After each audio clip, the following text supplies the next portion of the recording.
coming in today. And I'm glad you lugged in your little guy, Carter, who's adorable.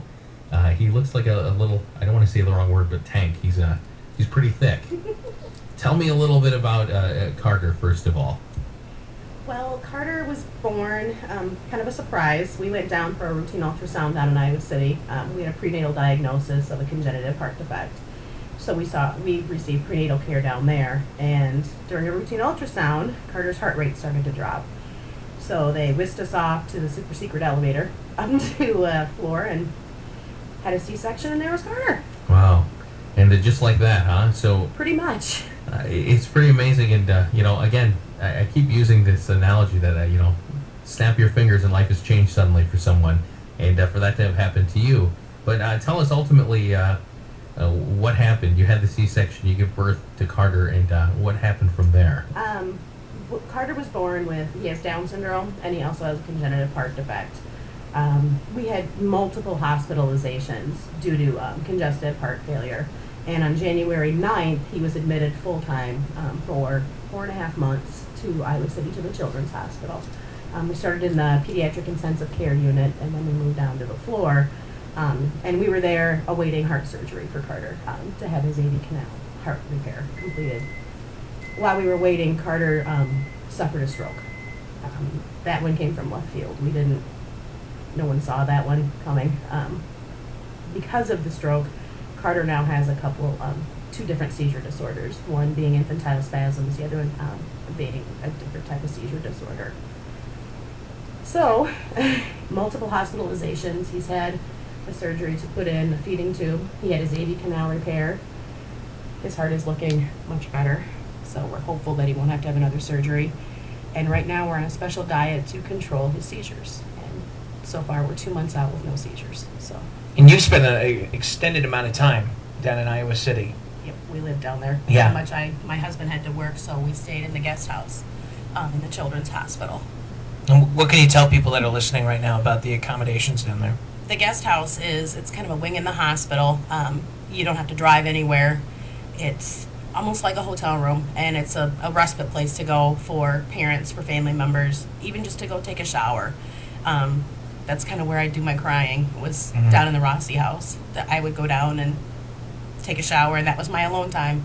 Nobody was there, nobody saw me, and I could compose myself and go back and hang out with Carter. Well, Angie, I was going to ask you too.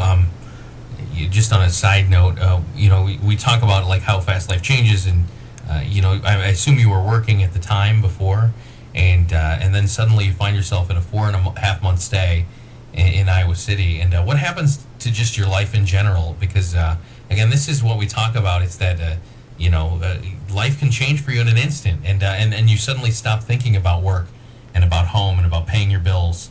You just concentrate on what's most important to you. That's your son Carter. So what happened in your life? I mean, can you explain a little of that to us? I had worked at area residential care for 16 years, and I think that was God's way of giving me a dress rehearsal for what was to come for the rest of my life. It wasn't even a question. It was, I need to be with Carter. I need to be there for him, to be there with him, and to support him. It was a little different not going to work. It's still different not going to an actual job every day, but it's what Carter needs. And when God gives you a miracle, you don't waste it. Sure. And I mean, you guys were just down there, what, a month ago? Yeah. So was this a case of him celebrating his first birthday in the hospital? Nope, we celebrated first birthday at home. Oh, cool. So that was a blessing to be able to do that at home with our families. What challenges does Carter face now? With the seizure disorder, that's more than likely due to having the stroke, and that part of the brain is still damaged. So we do physical therapy, occupational therapy. He's delayed in development, but what he can't do right now are the things that I try not to focus on. Those things I focus on the things he does, which is smile and touch hearts and just give people confidence and courage. Because of everything he's faced, he's still here and he's still smiling, and he's pretty perfect. His eyes are full of wonder. I love he just looking around, like Mhm. everything is, he's checking everything out. Yep. Maybe you can share with our listeners a little bit about why University of Iowa Children's Hospital is so important to support, and maybe some of the ways that Children's Miracle Network affected you and Carter while you were in Iowa City. Oh goodness, so many ways we were affected. Carter received music therapy while he was down in Iowa City, and he absolutely loved music therapy, and that's something Children's Miracle Network. Obviously, the guest house, a place for me to stay and for my husband to stay when he'd come down on the weekends. I don't know how we would have been able to afford a hotel for 4.5 months. It would have been impossible. So having that available, there's so many things. And you think to yourself, you take away that place to stay, take away that music therapy. What kind of experience would that have been for a family in Iowa City? It would be awful.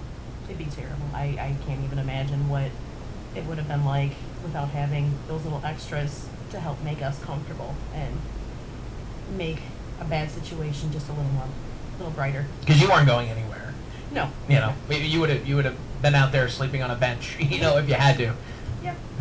Well, we're asking our listeners to put, their money where the miracles are, and that's kind of the message we're passing along today. So what would you like to say to moms and dads maybe thinking about giving a donation to Children's Miracle Network? Why is it important to you?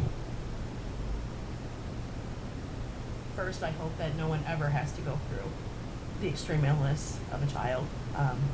Think about when your child has had the flu or had an earache and how terrible you feel, and times that by about 100.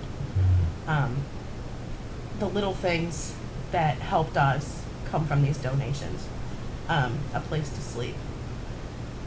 A place...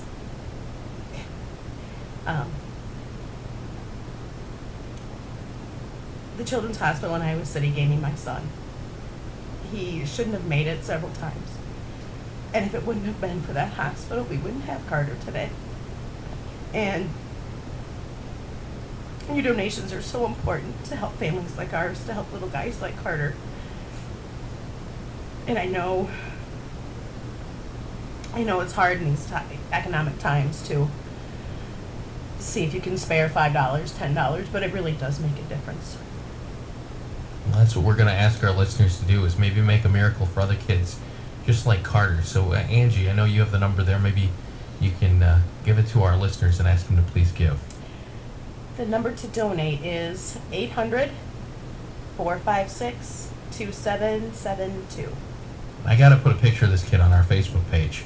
He's too cute. Are you pretty cute? I have to share this. Well, Angie, I appreciate you coming by, and we'll wish you guys continued success. I'm sure it's a long journey in front of you, but you know that you have the support system behind you. You have the University of Iowa Children's Hospital and Children's Miracle Network. We're there for you, and we're all fighting for you. So, good luck to you guys. Okay. Thank you very much. All right. Well, again, 800-456-2772. Watch for this picture of Carter coming up. This guy's too cute. But again, for whatever reason, that's what the University of Iowa Children's Hospital is there for. You don't know what the situation will, might be that you may end up utilizing the services there. But it's so important to support, keeping it functioning in our backyard. The phone bank wide open for you right now, 800-456-2772.